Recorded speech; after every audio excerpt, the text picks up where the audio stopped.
I'll make this a brief introduction. You didn't come here to hear me. But I will say first that I'm hoping that this will be the first of a number of foreign affairs programs here at the Grua Center. I know there are a lot of people here in the community who are very interested in foreign affairs. And I think it's particularly important right now when we hear a lot of political candidates providing what I might call misleading information and coming up with recommendations that border on the absurdity. But in any case, some of you may recall the last time I introduced a speaker, it was an Iraqi friend who spoke of a not exactly untroubled country and region. The subject this time is Ukraine, which, as we all know, has also a few difficulties. I'm particularly pleased to announce, to introduce Wayne Merry, who is a friend of I don't know how many years. More than I have fingers and toes to count. He is retired from the Foreign Service, had a distinguished career in the Foreign Service, including a number of tours in difficult places like Moscow and Athens. He is currently a senior fellow at the American Foreign Policy Council in Washington, D.C. He has published a great deal and speaks frequently on topics relating to Russia, Ukraine, Central Asia, European security issues, transatlantic relations.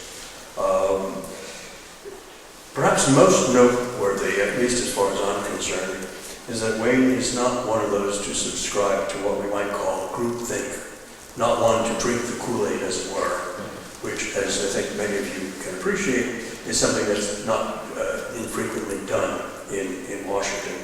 His views are not calculated to please those who might provide him with favors or benefits of one sort or another. He is an original thinker, and I think that will be a great benefit to all of us here. Without anything more, introduce Wayne Merry.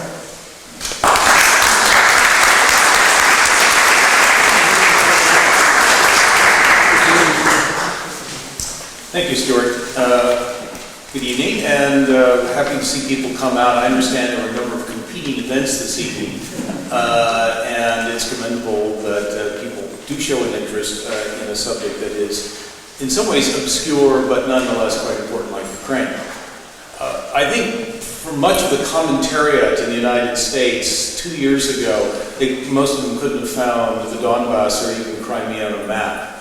But with the Russian annexation of Crimea and support for separatist forces in eastern Ukraine, Crimea sort of became topical and fashionable. But often I think not so much because people really cared very much about Ukraine, but because they saw it as an aspect of a resurgent Russia, part of the mentality of the new Cold War. Now, I've been going to Ukraine fairly consistently since 1981. I was, in fact, supposed to open a new American consulate in Kiev in 1980, but Jimmy Carter decided, after the Soviet invasion of Afghanistan, not to do so. But I've got a lot of Ukrainian mud on my shoes, and I always hesitate to make simplistic or broad generalizations about this place. It's a very large, it's a very complex country, a very diverse country. And I caution you to be too accepting of anything you hear about it, even from me. Because I just came back from 9 days in Ukraine of intense conversations and heard lots and lots of different points of view from lots of people from different perspectives in Ukraine. And I want to try to convey some of that complexity to you. Now, the Ukraine that you see there on your maps does reflect a country, a nation, Ukraine, which has its own language. Ukrainian is not a dialect of Russian, it's an honest-to-God Eastern Slavic language. Ukraine is a nation with real history and real traditions and real culture. But the lines on the map of what you would call Ukraine have moved around enormously. Partly because in this part of the world, everything is pretty much flat. There are almost no mountains. And instead of the rivers defining the borders of Ukraine, the rivers tend to go right down straight to the middle of Ukraine. So what constitutes Ukraine at any point in history in the last 1,000 years has changed enormously. It's frequently been part of a Russian empire. It's sometimes been part of a Polish empire, occasionally been independent. But the borders that you see there on the map today that emerged at the end of the Soviet Union are kind of a contemporary historical result of the events of the last 100 years. And in the last 100 years, Ukraine is a country and people that have suffered colossal social trauma. From 2 world wars, from Hitler, and from Stalin. 100 years ago, some of the heaviest fighting in the First World War was taking place in Western Ukraine, as the Austro-Hungarian Empire and the German empires were fighting the Russian Empire. In the 1930s, collectivization in the great Black Earth regions of central Ukraine led to the deaths of millions of people. Forced industrialization in the area of the Great Basin of the Don River, which is now referred to as the Donbass, led to the movement into that area of enormous numbers of people, millions of people who had no previous identity there, were mostly Russian speakers, and the creation of a large number of industrial cities that were Russian speaking, with agricultural hinterlands were essentially Ukrainian speaking. At the end of the Second World War, Stalin pushed the borders of the Soviet Union far, far farther west than they had ever been under Imperial Russia, forcing out populations that had lived there time out of mind: Polish, Hungarian, Slovak, other populations. Of course, the Jews had all been annihilated by the Germans. And shifting into that, populations of people from other parts of Ukraine or from Russia. I mentioned some of this to give you a sense that in the demographics of this country that exists today called Ukraine is a result of an enormous amount of trauma, of killing, of suffering, of war. Not just of wars between countries, but wars among peoples. For example, in the 1940s, there was huge bloodshed between and among the Poles and Ukrainians in what is now Western Ukraine, but had historically been Poland. And what you see in many of parts of Ukraine are populations that don't have a lot of tradition where they live.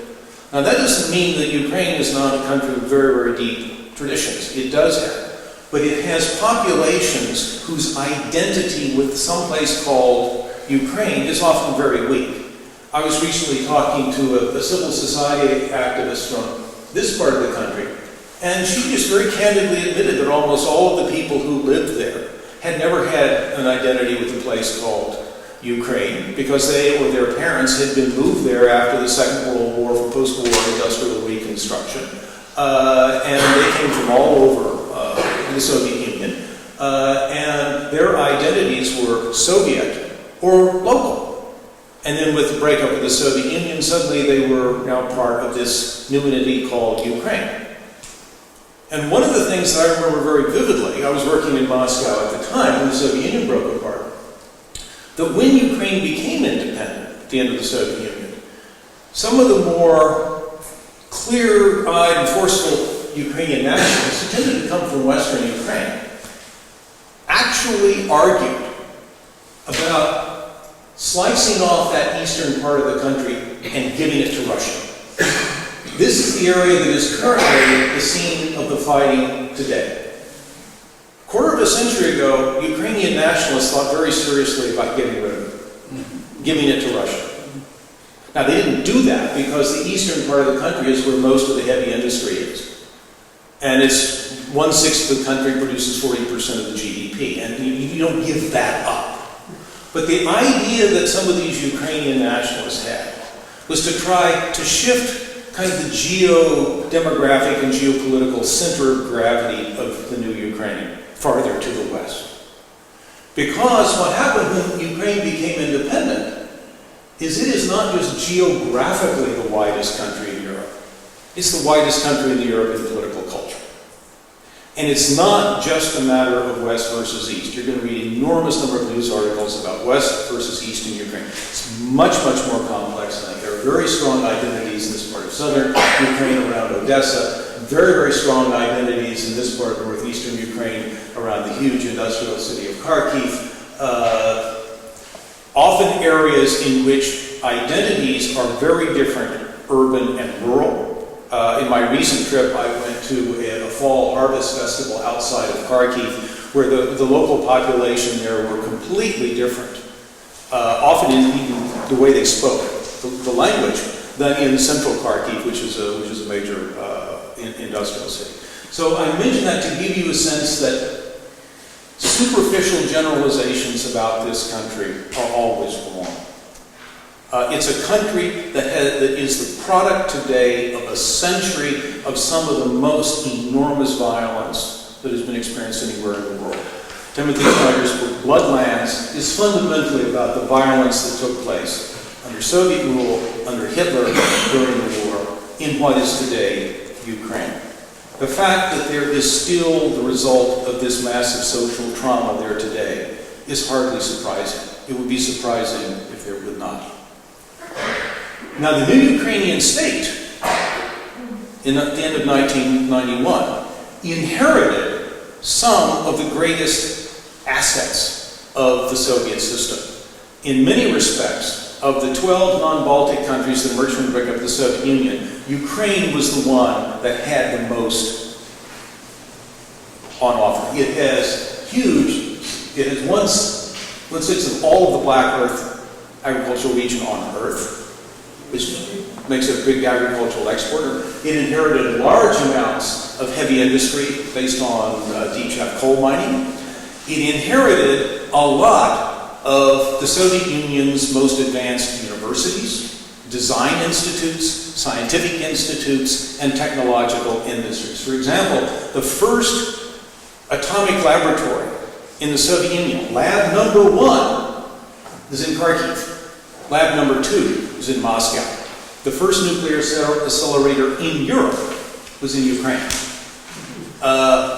When Ukraine became independent, it had a lot going for it. Fully literate workforce, and those things that the Soviet Union did well. Public health, primary and secondary education, infrastructure. Ukraine was a country that should have had a very bright future.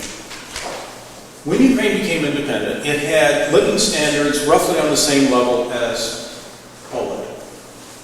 Today, Poland is 4 times as high in living standards as Ukraine. Ukraine's living standards are 1/2 those of neighboring Belarus. And friends, if you're not doing as well as Belarus, you really are not doing very well. So what happened? The difference between Poland and Ukraine was that Poland had a different political culture that had developed over the preceding quarter of a century with the development of the Solidarity movement. What Ukraine inherited was one of the most corrupt of all of the post-Soviet ruling elites, worse than the Russian by a long chalk. Ukraine has been ruled by a series of economic oligarchs and political forces whose corruption it would take me I'd have to keep here until midnight just to describe. But let me give you just one instance. Former Prime Minister of the country, Mr. Pavel Lazarenko, after he was Prime Minister of the country and had a number of other important jobs, he was sentenced to 9 years in the United States federal penitentiary system for large-scale money laundering, corruption, extortion, and so forth.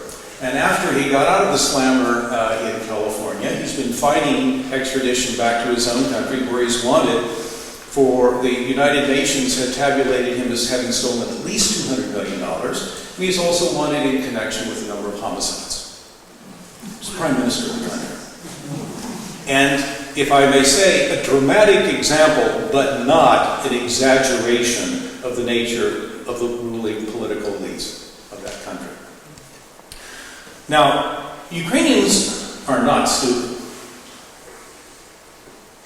Whatever image you have of Ukraine, it's not just endless black earth steppe, though it does have endless black earth steppe. Ukraine is mostly an urban society. It's an educated society. It's a society in which people in the last quarter of a century have had access to media and news.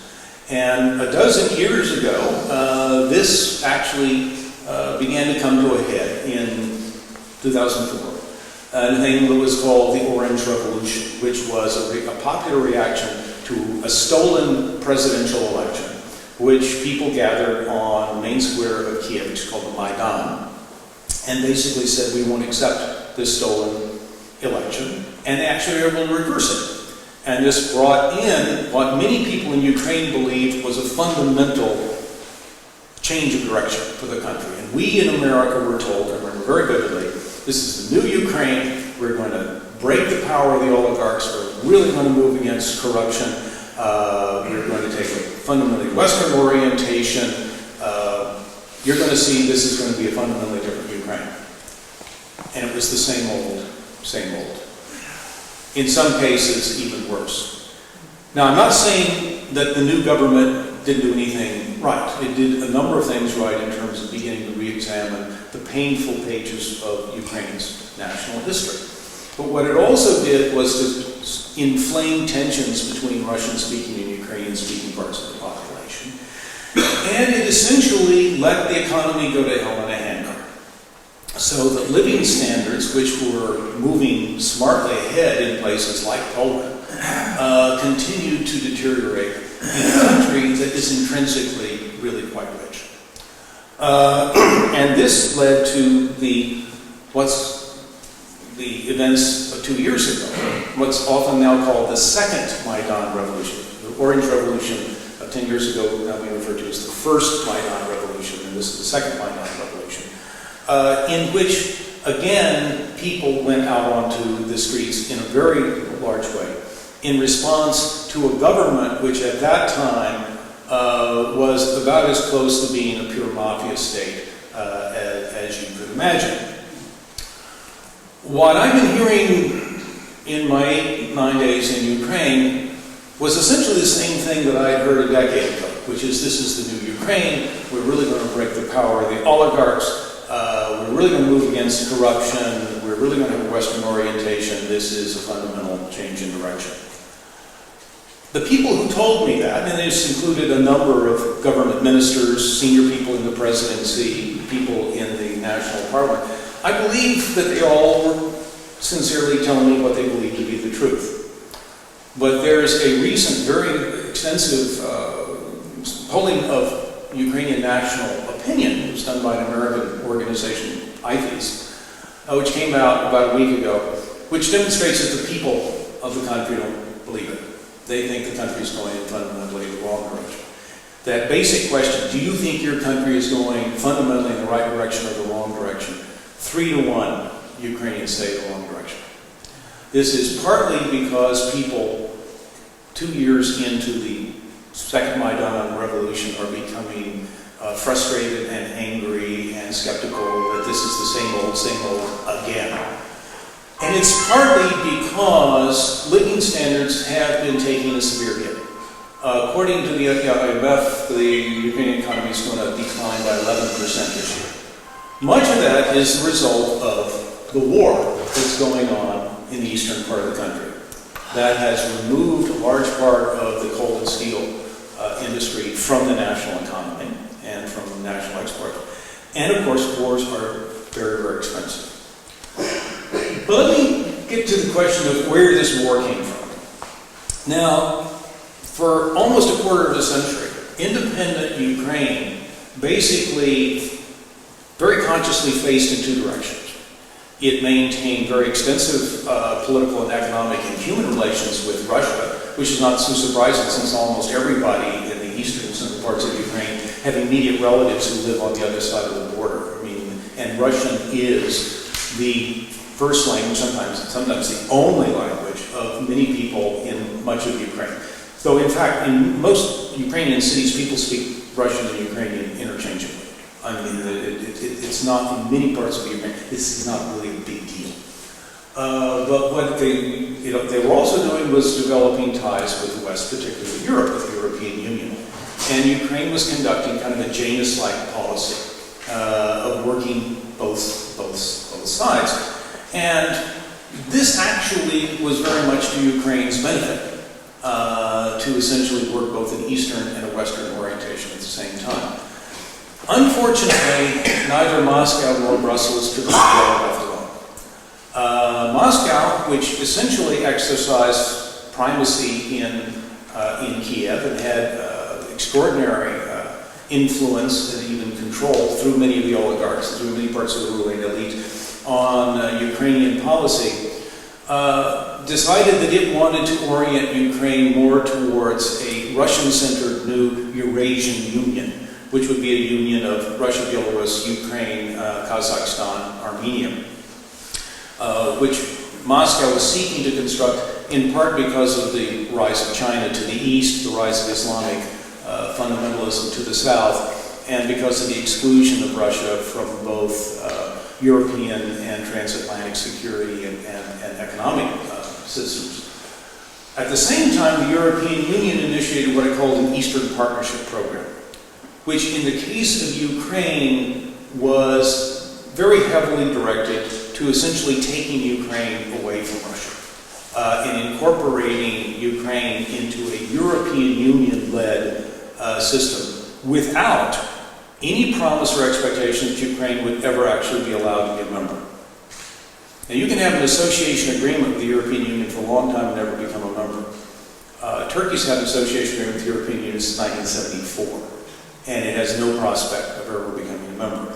That was basically the same kind of thing that was being offered to Ukraine, much of which would carry with it significant benefits for Ukraine, but it was definitely offered as a zero-sum.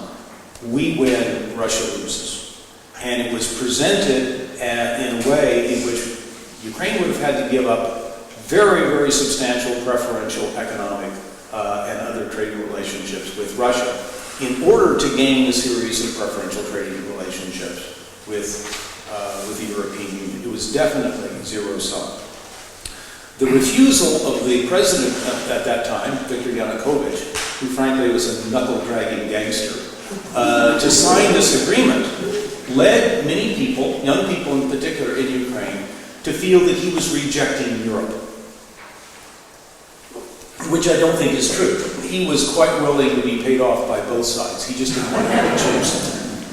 But the image that the government was rejecting Europe really did bring out an enormous amount of popular uprising, not just in Kiev, but on the central squares of a lot of cities, the Maidans of other parts of Ukraine, which led to the overthrow of the Yanukovych government.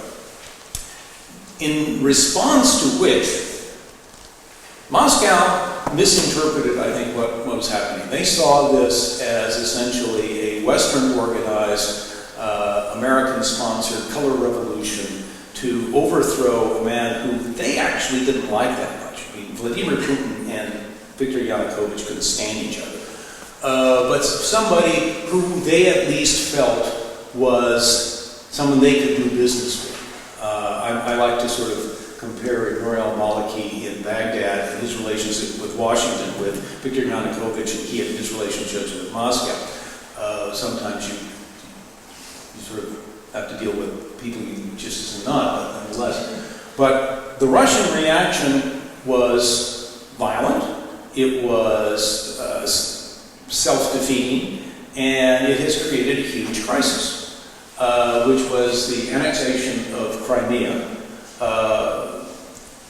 and then the support of insurgent forces in the Donbass. Now, it's worth saying a word about Crimea.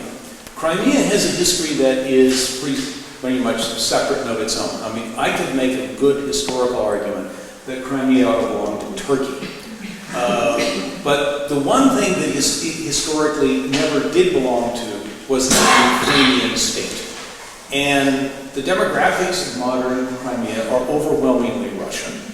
And I don't think that there was much question that given the choice between staying with Ukraine and joining Russia, that in a genuine and free and fair referendum, the majority of people would have voted to go with Russia. Now, supporting separatism in the Donbass is a very different matter indeed. There you have a much greater mixture of populations. You are now, I mean, Crimea in some ways almost is an island, and it has kind of the mentality of an island. It does think of itself as being different from the mainland, and has for a long time. But the Donbass is not. I mean, the Donbass has historically been as much integrated with Ukraine as with Russia. And in fact, in many respects, the border between Ukraine and Russia there is extremely artificial in terms of people's history, their families, where they trade, where they shop. But supporting a military insurgency in that area was clearly a complete violation of the rules by Russia. I think they were expecting it to be much more successful than it was. It wasn't. The Ukrainian military, although vitiated by corruption, did rally enough that it was able to at least hold its own in the field to prevent any expansion of that area of insurgency farther down toward creating a land bridge between Russia and Crimea. Now, I had a chance to speak with a number of veterans of that fighting, and I think it is worth pointing out that much of the fighting that was going on there last year was extremely violent. Certainly the heaviest fighting to take place anywhere in Europe since the Yugoslav wars. And in terms of armored warfare, more intense than even in any of the wars in Yugoslavia. This was very heavy and very brutal fighting. And what it is left is essentially today a ceasefire, which is satisfactory to nobody, which has created 2 million migrants from that area into other parts of Ukraine, which is to say 2 million people who used to live there are now living in Kharkiv and Kiev and other parts of Ukraine. 16 universities were moved, an enormous amount of disruption in people's lives. And there's something close to another million refugees from that area living in Russia. This is a huge disturbance of a very, very important part of Ukraine's economy. It's coal and steel, and a very large numbers of people. This is now, in terms of dealing with this, we are now in a situation where a Ukrainian government that has been very fairly elected, but lacks control of its own national parliament, which is not that unusual in a parliamentary system, is trying to deal with a series of problems all at the same time. One, it's trying to maintain the country's sovereignty. It's trying to deal with the fact that it has lost Crimea and that it's got an ongoing war in the eastern part of the country. Now, candidly, almost every Ukrainian I have spoken to privately says, forget Crimea, let it go. It's not worth worrying about.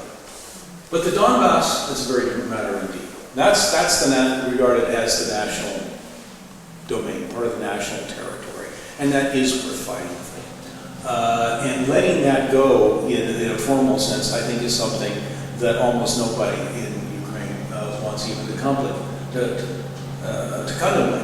But even the veterans I spoke to, who were most confident that they could hold off any future attacks from Russian-supported separatists, say that they know that they couldn't defeat actual Russian army formations that would be again engaged in conflict. At the same time, the government is trying to deal with this 25 years of misrule, trying to deal with the inbred corruption, the continuing power of the oligarchs, the deterioration of the economy, decline in many areas of life. I mean, one thing that you may have seen in the newspapers is an outbreak in southwestern Ukraine of polio. Now, this is really quite shocking because polio is easily preventable. And the reason there's been this outbreak in polio is that for a number of years, and I was told this very candidly by very, very authoritative sources in Kiev, many of the officials who were supposed to be dealing with childhood inoculations and vaccinations have been on the take from pharmaceutical companies. And so the vaccination rate for polio for children under the age of 5 is less than 50%. This is in a European country. And the Canadians have recently offered free polio vaccine to take care of this problem, of this outbreak. and the government's still not doing anything about it. I mean, I mention that as kind of a dramatic instance. I mean, for crying out loud, most of us in this room can just barely remember what polio was. I mean, to have an outbreak of polio in a European country is just barbaric.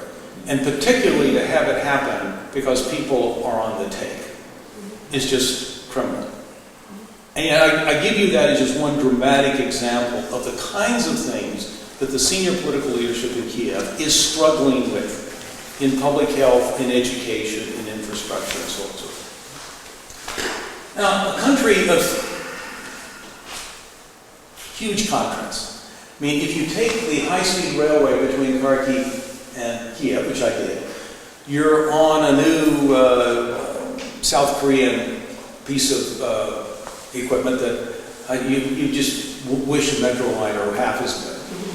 But if you go to the railway station in Poltava, I mean, you could shoot a Soviet-era movie there and not have to change anything. I mean, it hadn't changed a bit. If you go on the main streets of big cities like Kiev or Kharkiv, I mean, the nightlife, the cafes, the restaurant, the Wi-Fi, all of this is entirely European standard. But you visit some people in housing settlements, in old communal apartments, you're in third world conditions. My colleagues and I went to the leading burn hospital in Kiev, which treats, among other things, veterans of the fighting who have burn wounds. And the staff are obviously very dedicated, working very hard, in a hospital that wouldn't bear comparison to my father's hospital in small-town Oklahoma in the 1950s. And you're just struggling with primitive equipment in an appalling piece of infrastructure, trying to deal with burn wounds. So, I mean, this is a country that it's very, very hard for me, even having been going there for a third of a century, and having recently been there for 9 days, to generalize about. A country very much in very hazardous conditions, is a country at war. If you walk down the main streets of cities, you'd scarcely know that. Young men walking around with their girlfriends, very, very happily not in uniform. You almost never see a uniform in the city. On the other hand, what you do see are reactions against this sense that the political system is once again just in the hands of the corrupt and the oligarchs, and that everything we fought for in the second Maidan revolution is being betrayed as we were betrayed in the first Maidan revolution. What the expectations of people in Ukraine are heavily focused on is Europe and America. What Ukrainians, most Ukrainians, many Ukrainians at least, hope for is a European identity. They want, many of them delude themselves that they can become part of the European Union in the near future. It's not going to happen. The European Union is up to here with other problems. The last thing they want is more. On the other hand, the European Union is very concerned the resumption of active fighting in the East could lead to another wave of migrants. And with all the migrants they're getting from the Syrian war and from Africa, the last thing in the world they want is a wave of migrants coming from Ukraine. So the European Union is seriously interested in trying to help Ukraine.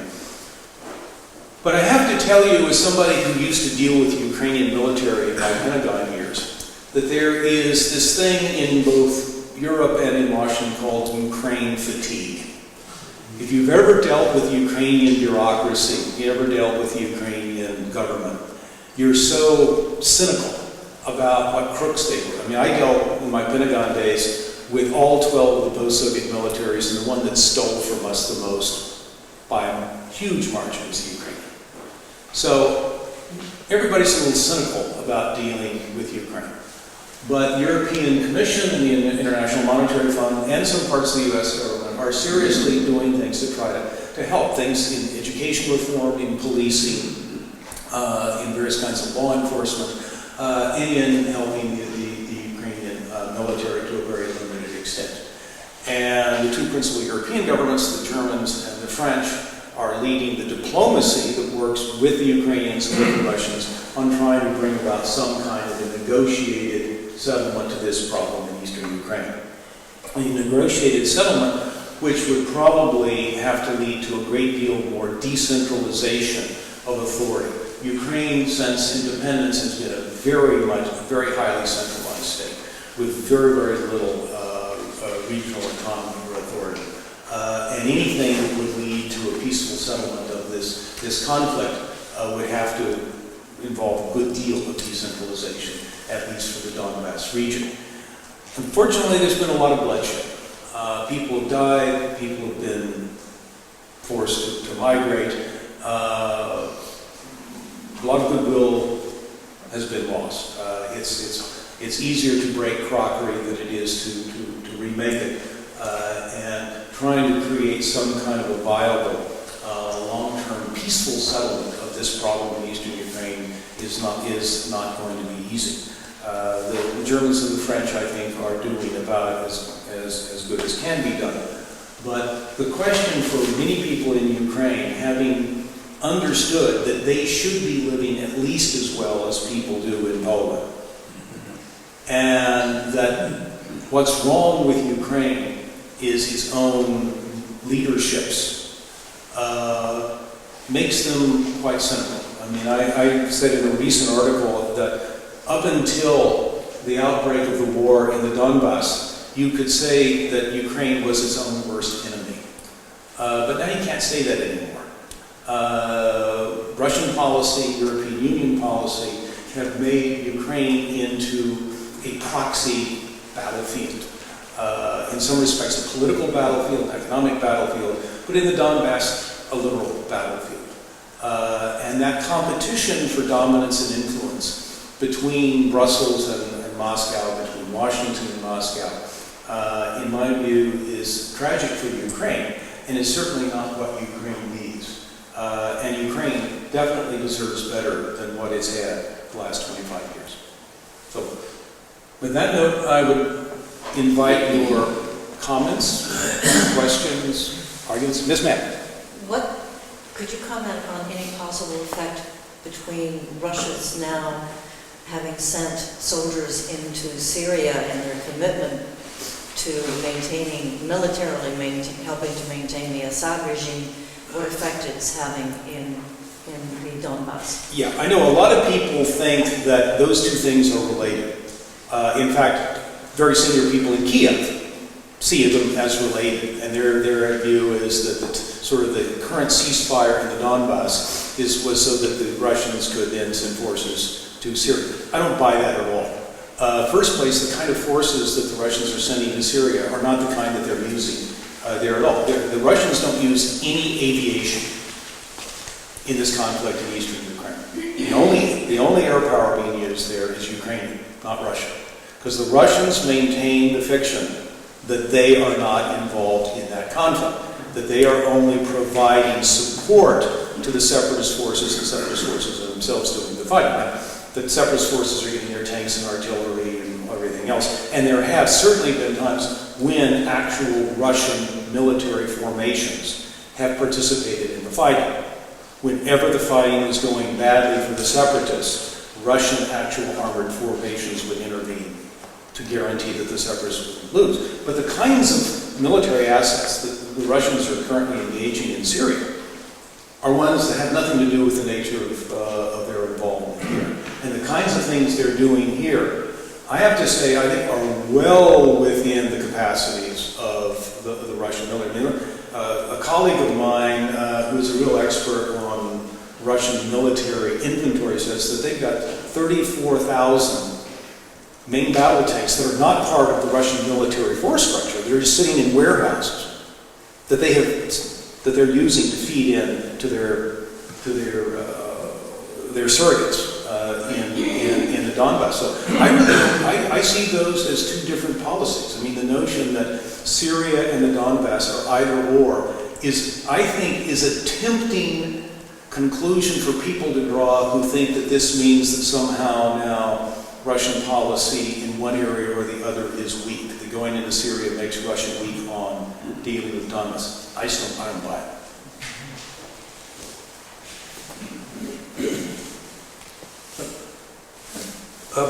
Would you make some comments about the Dutch report on the downing of the Malaysian airliner? Right. I remember vividly a year ago summer when word came through of the shooting down of the Malaysian airliner. I was having lunch with a very senior French diplomat, and he said that he thought that that was really going to be a watershed for European thinking about the Ukraine conflict. And he was absolutely right. And what made it a watershed was not, in some ways, the loss of the aircraft, but the brutal insensitivity with which the separatists treated the crash scene and the bodies and the luggage, just it was really horrific insensitivity. And that event really did engage European publics and European politicians in Ukraine conflict in ways that they had previously never done.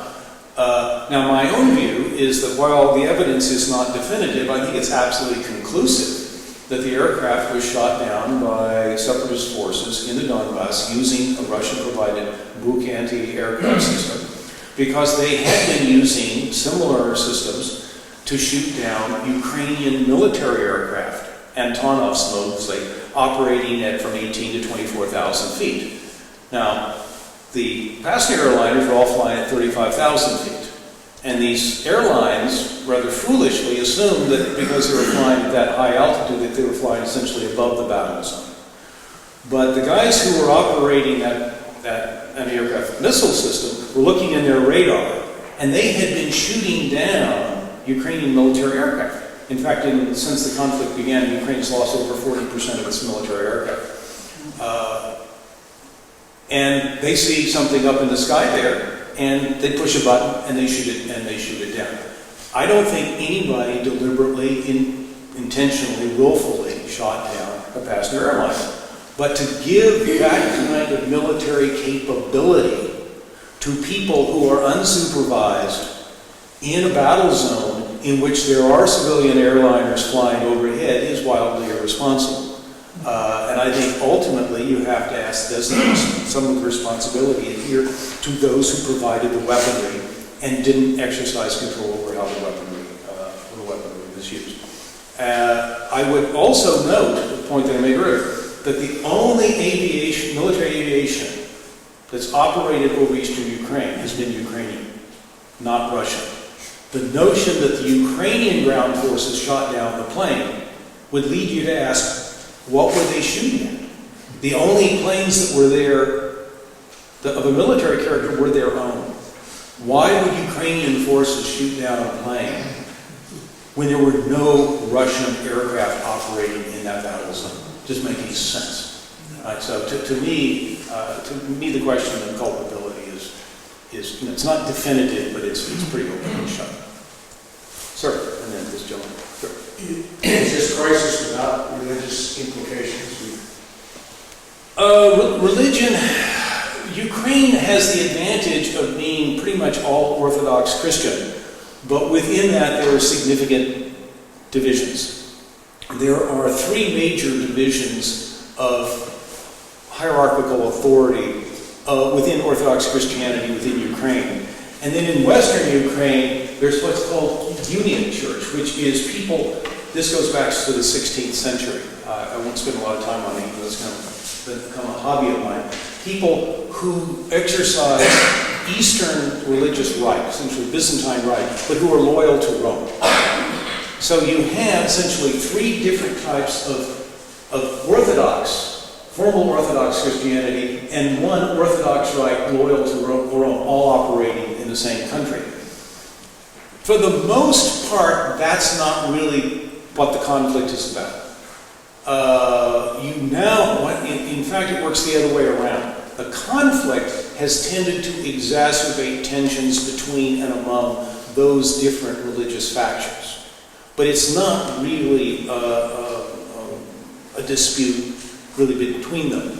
I would note one point, though, is that the Western Ukraine, which is the center of Union Christianity, is the source for most of the Ukrainian diasporas in the United States and in Canada.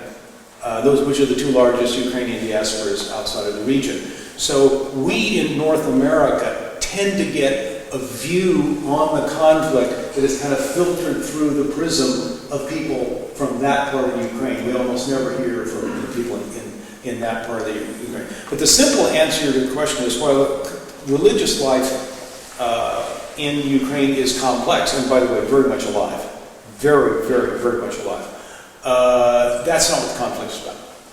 Which I suppose is a piece of good news. Gentlemen?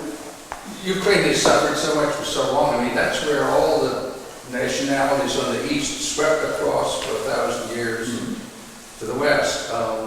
And I looked and I thought, well, it's almost the size of Texas. But what you're telling us is there's virtually no place to hide because the migrations have swept all the way up in the corners. Yeah. Well, this is an area that one historian referred to as the great conveyor belt of history, where you had peoples coming out of Mongolia, Manchuria, parts of Central Asia, sweeping across. Sometimes they swept down into the Caucasus, and then, some of them ended up, that's where the Hungarians came from, that's where the Finns came from, people ended up in, Bulgarians came from. The fact that the only mountains anywhere in Ukraine are the Carpathians. And traditionally, the Carpathians were sort of where the Austro-Hungarian Empire ended and, the Russian Empire started. The Carpathians are kind of where Turkish power and Austro-Hungarian power and Russian power and German power all kind of, that mountain range kind of defined their dividing line. Well, that wasn't good enough for Stalin. I mean, Stalin put the border well on the western side, because much of this territory here was historically Hungarian, Slovak, Polish, Romanian, Ruthenian, all kinds of things. But between that and that, it's basically, it's sort of like the American Midwest. I mean, it is really flat as a pancake. And the only thing that differentiates the land, pretty much, are the great rivers. And the rivers here overwhelmingly go north to south, emptying down into the Black Sea. So deciding where borders are and even where identities are, this is a very flexible part of, in most of Western Europe, you have much more compact countries whose borders are defined by clear geography, the sea, the rivers, the mountains, something. Ukraine and Belarus, to the north of it, are ones where particularly the eastern and western borders have moved around a great deal. Ukraine, when it emerged from the breakup of the Soviet Union, had the farthest western border that any Ukrainian state had ever had, and the farthest eastern border that any Ukrainian state had ever had. And a big problem that exists there now is trying to solidify identity. The war in the Donbass has done more in 2 years to create a sense of Ukrainian unity and identity and solidarity and oneness than in the previous 20 years. The question is how deep does that go? And that I can't answer. But certainly the reaction to Russian policy has been to strengthen Ukrainian identity, particularly among young people, in ways that you never saw in Ukraine in the preceding quarter of a century. But a question is sort of, where's that going to be 3 or 5 years now?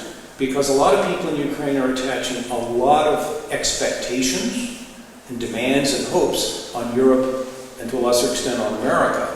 If those expectations are not fulfilled, then what do they do? Where do they go? That's a question that is what's in my mind. We were in Poland a year ago, and we were in Warsaw, in Prague. Yep. And speaking with the locals, and one of the questions was, how are you feeling about what's going on the other border of Ukraine? And they were very worried. Is there a concern that if this doesn't get resolved in a way that keeps Ukraine unified, if Russia has more of the eastern flank, that concern that people in Poland had, are they going to keep coming further west? How do you see that? Well, I see that to some degree as a bit hysterical. I mean, Russia is not that powerful and strong a country.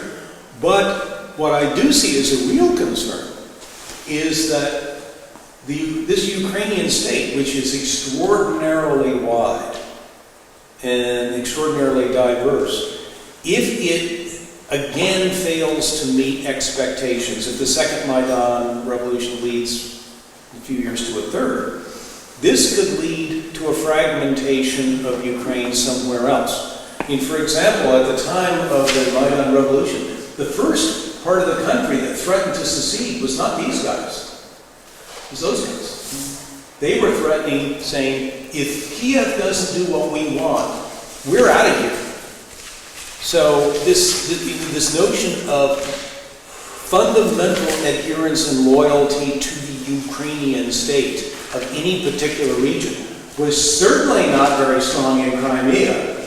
It's of mixed loyalty there, but even in Western Ukraine, you get a sense that we're loyal to Ukraine so long as it's the Ukraine that we want it to be. I think the next 3, 5, 7 years could lead to internal strains in Ukraine that could fragment it in other ways. Certainly people in this part of Ukraine feel a very strong sense of identity in Poland. There's a lot of people who talk about a federation that would go from the Baltic to the Black Sea.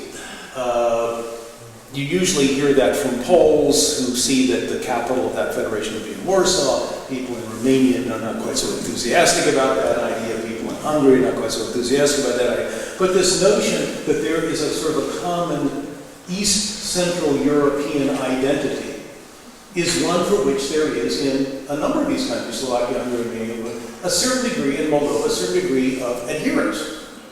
But how far east does that go here? How far, one of the things that the Russians wanted is to have a Eurasian economic union.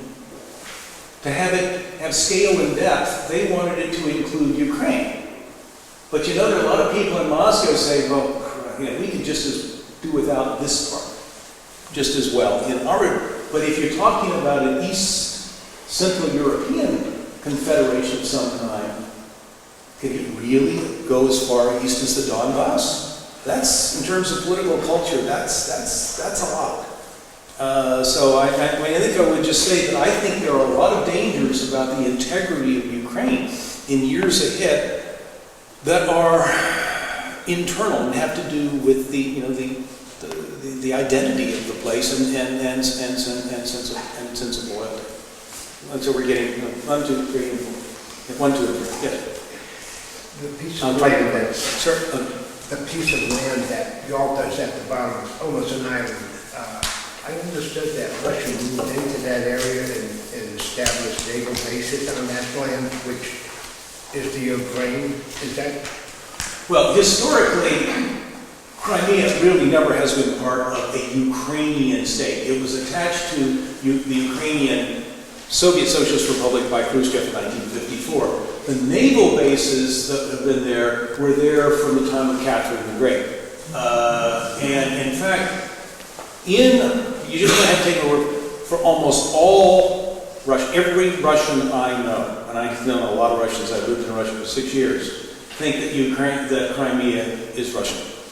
And part of that has to do with the 2 great sieges of Sevastopol in the Crimean War and in the Second World War that are Valley Forge and Gettysburg and the Bataan Death March rolled together for Russians, and I'm not kidding.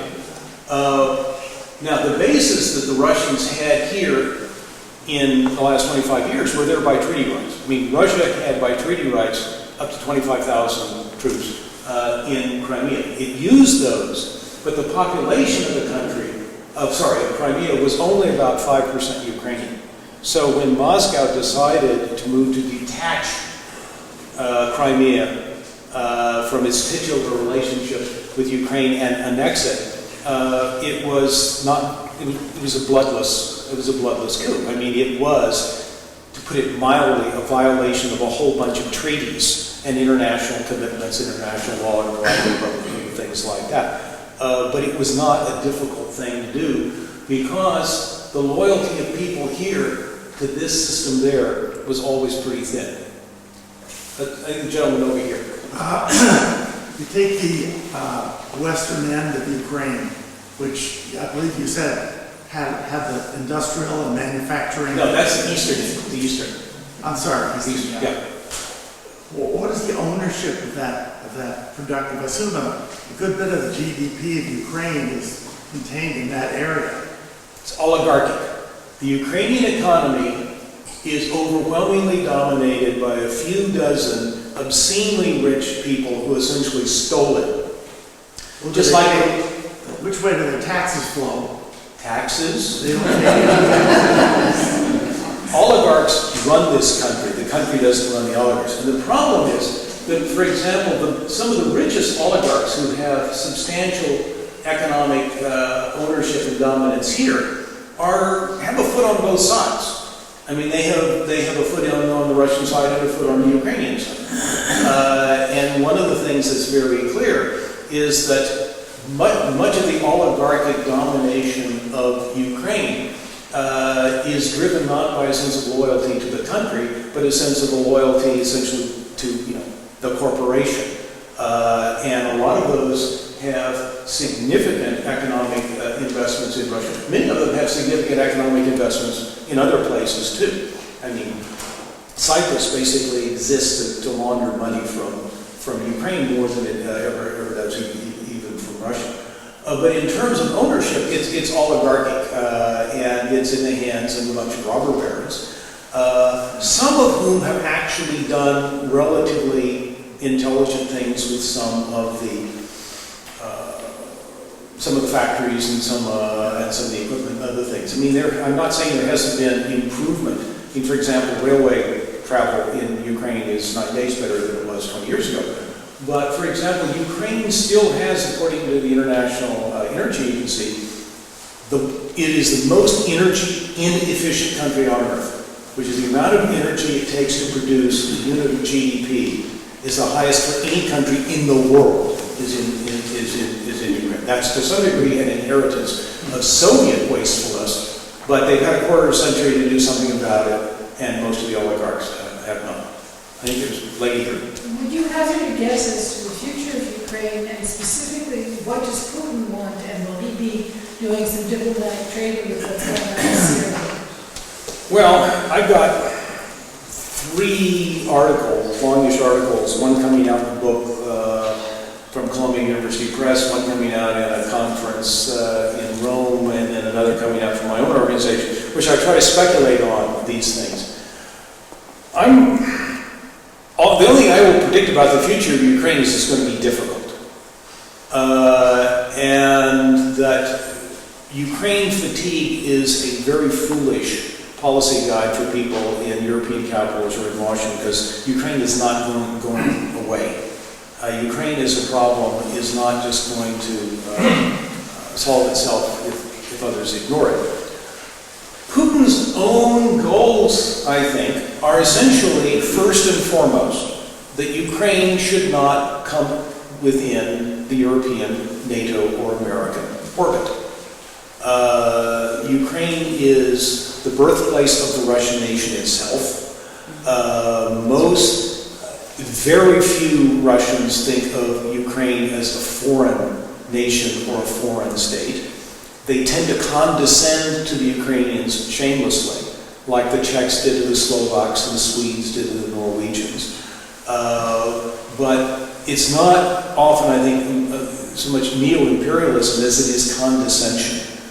But the one thing that I think Russian policy is driven by is an overwhelming sense that a Ukrainian state that becomes part of NATO or is totally controlled by the European Union is under American dominance is a fundamental threat to the vital national interest of Russia. It would be the same as if a government were to come to power in Mexico City and decide to make a series of trade and other deals with China and become a military ally of China and invite Chinese military forces to deploy to Mexico.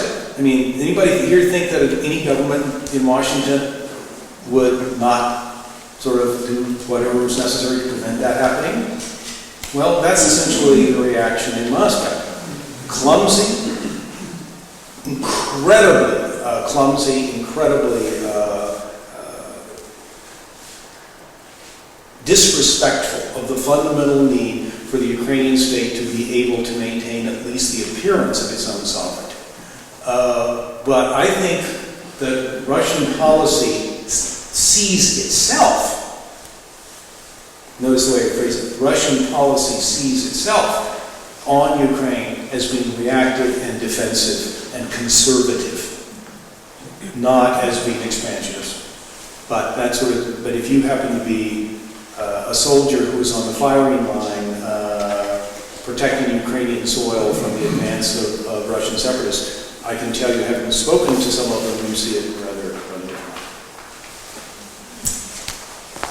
I don't know how much more time, these programs usually last for just about exactly an hour, but let me just pose one other question, if I might. I know there's a Nova report that there's been a certain amount of Chinese investment in Ukraine, and I think that, I'm not sure what you know of that. Well, there's been a certain amount of Chinese investment just about every place in the solar system. And that includes in Ukraine, one of the things they're doing in Ukraine is something they're doing in a number of countries, which is they're taking long-term leases on agricultural land. They've noticed that some of the best agricultural farmland on earth is in Ukraine, and the Chinese are coming in and doing long-term leases on huge amounts of that land so that they can use it for agricultural purposes. This is something they're doing in a number of other countries. They're doing it in eastern Russia. But the fact that they're doing it in Ukraine is hardly surprising.